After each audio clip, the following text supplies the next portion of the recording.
Wait இருங்க. அவசரப்படாதீங்க. உங்ககிட்ட தாங்க கொஞ்சம் பேசணும். இன்னைக்கு ஆண்டவர் உங்கள பார்த்து தான் சொல்றாரு, ஒரு வெளிச்சம் வரப்போகுது. அந்த வெளிச்சம் நம்ம வாழ்க்கைய வழிநடத்தப் போது. நம்ம வாழ்க்கை மாறப்போகுது. என்ன பிரதர் சொல்ற? வசனத்த சொல்றேன். நல்லா கேளு. ஏசாயா 9வது அதிகாரம் 2வது வசனத்துல, இருளில் நடக்கிற ஜனங்கள் பெரிய வெளிச்சத்தை கண்டார்கள் அப்படின்னு சொல்லி இன்னைக்கு ஆண்டவர் நம்மள பார்த்து தான் சொல்றாரு.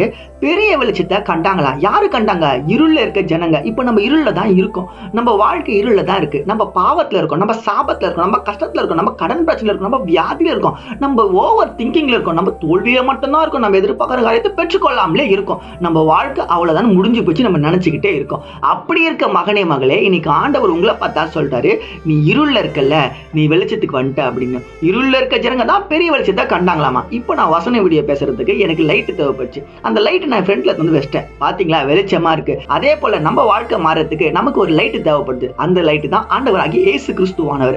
ஏசப்பா இன்னைக்கு நம்ம வாழ்க்கையில வந்துட்டார்னா நம்ம பிரகாசிக்கிற பிள்ளையா மாறிடும். நம்ம லைஃப் சூப்பரா மாறிடும். என்னென்ன காரியத்துல தடைகள் இருக்கோ தடைகள் எல்லாவற்றையும் ஏசப்பா இன்னைக்கே போக்குவாரு. அவரை வர வைக்கிறதுக்கு ஒரே ஒரு விஷயம் பண்ணோம். என்னப்பான்னா, இப்ப இந்த பைபிள் இருக்குல்ல, இந்த பைபிளை ஒவ்வொரு நாளும் படிக்க ட்ரை பண்ணுங்க.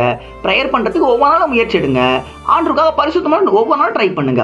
அவருக்காக நீங்க அர்ப்பணிக்க ரெடினா உங்க வாழ்க்கையை மாத்துறதுக்கு ஏசப்பா ரெடி ஆயிட்டாரு. சீக்கிரமா மாறப்போது உங்க வாழ்க்கை. ஆசீர்வாதமா வாழ போறீங்க. இந்த வார்த்தையை விசுவாசிக்கிறீங்கன்னா ஆமீன் போட்டுக்கோங்க. இதே போல அழைக்கிற வசனங்கள் தகவலுக்கு ஃபாலோ பண்ணிக்கோங்க.